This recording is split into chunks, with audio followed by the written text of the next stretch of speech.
Hello everyone and welcome to round 3 of the 2013 Mopar Canadian National Road Racing Championships from Atlantic Motorsport Park near Halifax, Nova Scotia. I'm your series announcer Frank Wood. In this episode we will cover the 5th national race in the Honda CBR250R series on Saturday, July the 27th, the halfway point of our 2013 Honda Spec series. This national championship event is presented by Honda Canada and by Mopar. This is a 12-lap race coming up. Round 5 of the Honda CBR250R Challenge for 2013. Lining up at the very back of the grid in the 125 class from Stillwater, Nova Scotia is number 177 Connor Millie.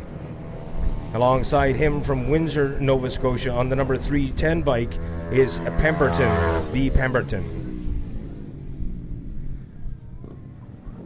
Jacob Shaw O'Leary will ride the number 210 125 CBR. And he making his first appearance on a national championship race. He, of course, has been tagging along with his brother, Austin Shaw O'Leary, who is a star of the 2011 Honda CBR 250R Challenge. He learned all his stuff there and moved into the amateur ranks last year, now into the professional ranks, and that is exactly what this class has done year after year, both as a CBR 125R race and then when we graduated into the 250R Challenge race. Each and every time the series has produced future pro riders. On your front row is Cameron Walker on the number 112 machine in 4th fastest qualifier. Alongside him Philip Warnell out of Dartmouth, Nova Scotia on the 14. Connor Warnell also out of Dartmouth, of course, started from 2nd spot, and starting on the pole position was number 46 Thomas Kazaz. They are chased by the 2nd row starters Matt Chandler on the 18 machine, David Walker on the 4, and Bob Millie out of Stillwater, Nova Scotia on the 67 machine. Walker hailing in from Oakville, Ontario, and Matt Chandler actually arriving at the track late last night after flying in from Toronto, actually calls Barrie, Ontario home. Okay, race leaders now.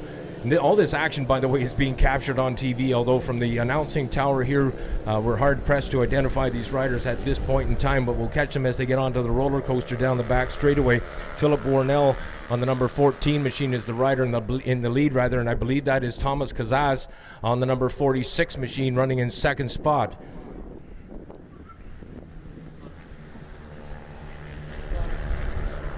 Okay, Connor Warnell, Philip and Thomas Kazaz has a look to the inside. There is no room there, but we have had a change in the lead as they come out of turn 9 and stack it into 10 now. Stacking up one after one like a train coming through 10 now into Canfield Corner. It is the number 14 machine.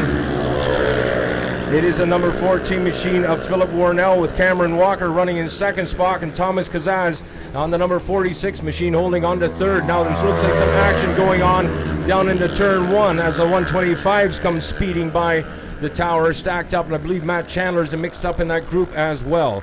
Now coming out of turn 2 and up the hill and towards turn 3, it is Philip Warnell, the Dartmouth, Nova Scotia rider, who's a regular competitor in the ARL.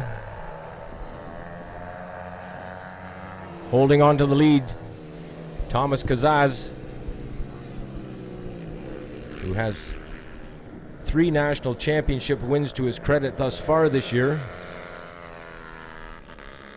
As we get into round 5, now onto the back straightaway, the roller coaster. It looks like Kazaz has picked up the draft, moves over to rider's right, and makes a good clean pass and starts to pull just a tad from Warnell. Now Warnell closes up the distance, though, coming through turn number 7. Warnell is making a contest of this.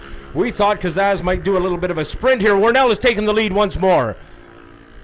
Warnell into the lead on the number 14 machine. He shunts the national championship contender Thomas Kazaz back into 2nd spot. Kazaz was the winner here last year, remember, in the Saturday race, and that's what we're dealing with right now as the 14 machine leads coming out of Canfield Corner and drags Cameron Walker now starting to stack up with Connor Warnell. Cameron Walker on the number 112 machine and Connor Warnell riding on the number 38 machine. They are stacked up in their own individual duel, and it looks like we have a crash. We have a crash coming into Canfield Corner. One of the riders has gone down. We'll see if we can get a number on that. 29. And it is number 29.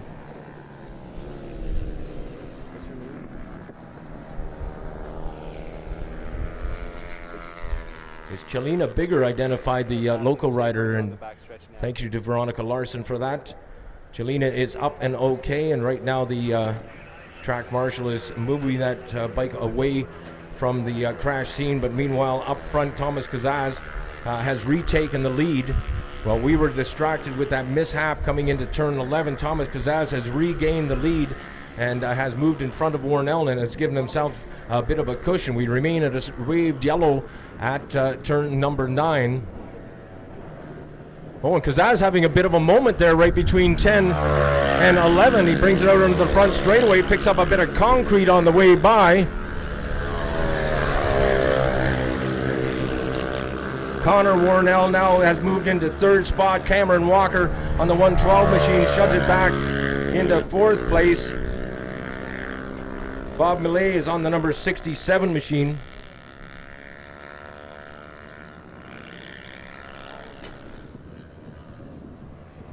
I'm going to see if we can pick up on timing and scoring and get some of the lap times for these riders. We certainly know where they qualified, with Thomas Kazaz putting a 1:23.399 on the books. And that gave him the fast qualifier.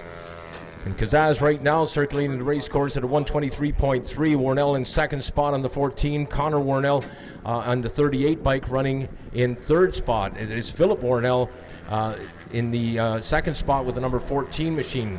Cameron Walker in from Oakville, Ontario on the 112 running in fourth spot.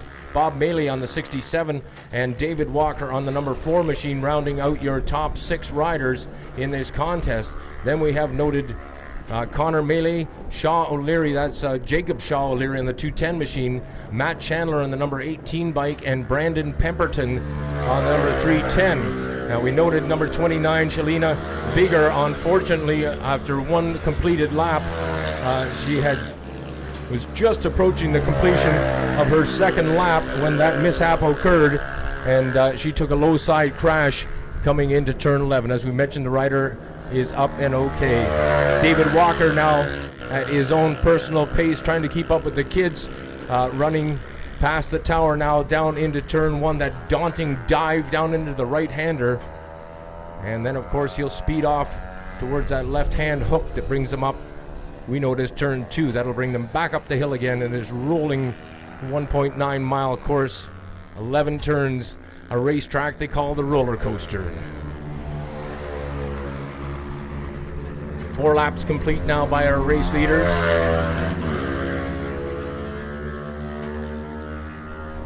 Fast lap is Kazaz. He is definitely setting the pace here. He's the only rider to get below 1 minute and 24 seconds, and he has posted a time of 1:23.237, so he's in the low 1:23s.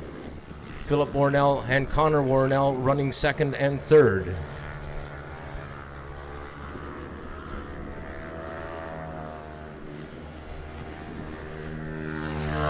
Kazaz down the front straightaway once more.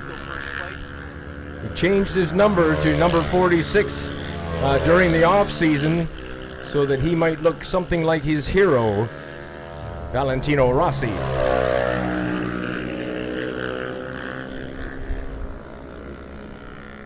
Good battle going on between Philip and Connor Warnell.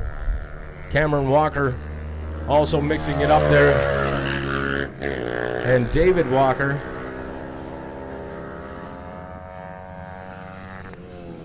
Kazaz Warnell still running 1-2 as we are now working lap number 6 of 12, approaching the halfway mark.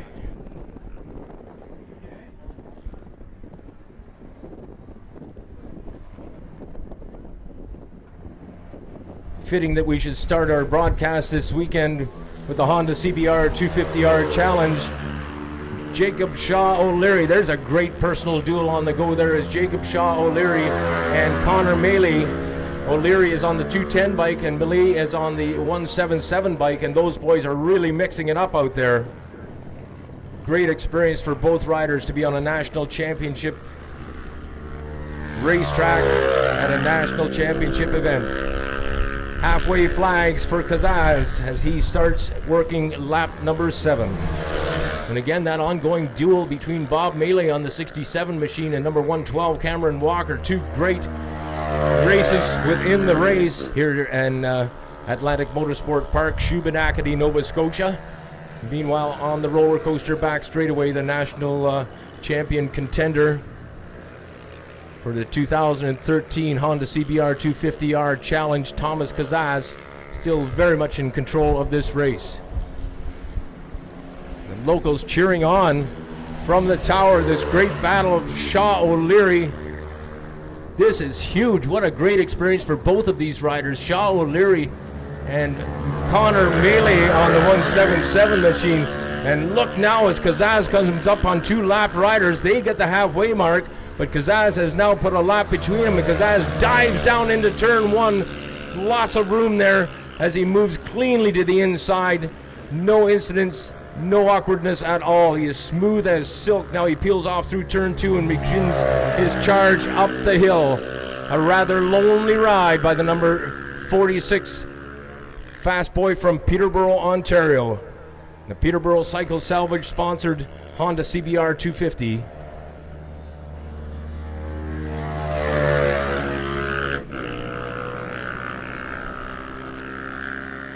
And he is a rider that admitted to me off mic earlier today that one of the best experiences he had this year was when the young Japanese rider visited St. Eustache, and I'm searching for a name now. I apologize for that, but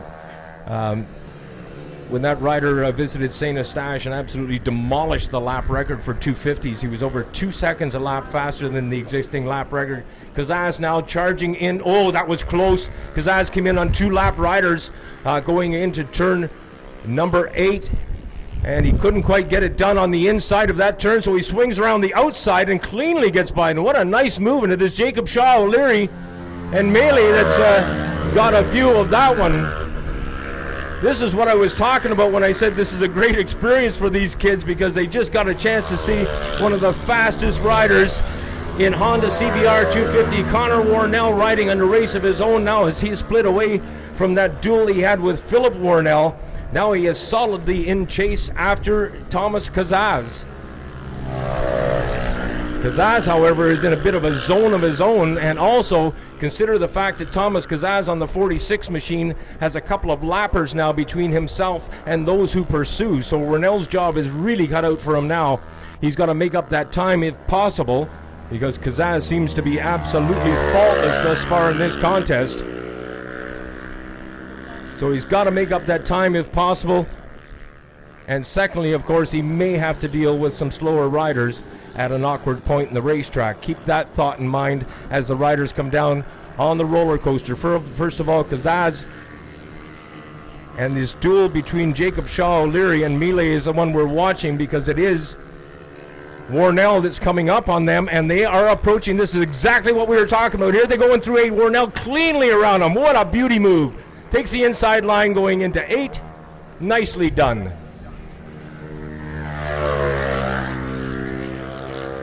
Thank you.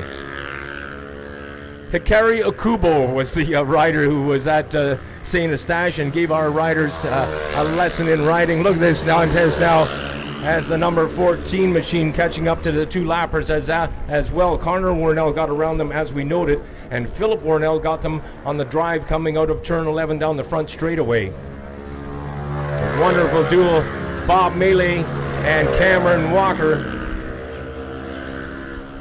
having a wonderful personal duel here. We're now working lap number 10 of 12. This one is winding down as they pile down into turn 1. Our vantage point from the tower here, of course, sees them disappearing over the hill. But you'll get to see all the footage later on today on CSBK TV, later this evening, I should say. Give our guys some time to get it on the website. CSBK.ca is where you want to watch it. And it will be the first race of this weekend broadcast for you from light to flag as we follow the action in this round 5 of the 2013 Honda Honda CBR250R Challenge. And as we've noted time and again, this series continues to produce great national championship pro contenders. And this young lad we're watching on the front straightaway right now may just end up being one of them. And certainly we could list off a number of riders who have progressed from either Honda CBR 125 racing when it was the norm, and then to 250 class. Raphael Archambault, of course, the original champion who won all 5 races back in the inaugural year. Shaw O'Leary right alongside Melee once more.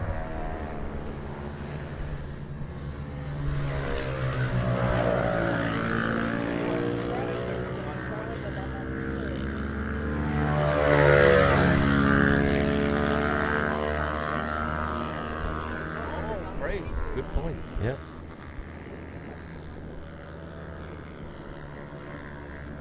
We talked about Raphael Archambault. We were just mentioned to me that, of course, Shaw O'Leary, Austin Shaw O'Leary, made his debut in Honda CBR 250 racing. Right now with the riders spread out well around the race course, Thomas Kazaz still clearly with the lead, and he's lowered his lap time yet again. He's down into the 122s now, and he did it on his 10th go round. Sorry, make that the 9th. On his 9th lap, he recorded his fastest lap, a 122.5. And the closest rider to him is number 38, Connor Warnell, who's recorded a 124.4. Okay, we're getting ready. Quite a gap indeed between those riders in terms of lap times, and in terms of time on the track. It looks like about a 4-second lead, if I'm reading that right. No, a 15-second lead. 14 and high change is the lead that Thomas Kazaz has established for himself. As the 67 and the 112 machine go by, and they're coming up on a lap rider. That again, that battle between Cameron Walker and Bob Melee. They're going down into turn 1. There are 4 riders stacked in going down there. Oh my goodness, the last lap flag is up, and those riders are making this lap incredibly entertaining, to say the least. We wait for them to make themselves seen from the tower. Now we can pick up on them heading up the hill. And I think Walker may have been caught in that one, if I'm not mistaken. Melee got free, and Walker got trapped behind the lappers. So now they head down into 4, and Walker desperately trying to make up some time there on the 112 machine. Cameron Walker, race leader, now peels out of turn 11. Thomas Kazaz, the checkered flag is out, and pride and joy of Peterborough, Ontario has taken yet another victory. Thomas Kazaz scores this one, and he has scored big time.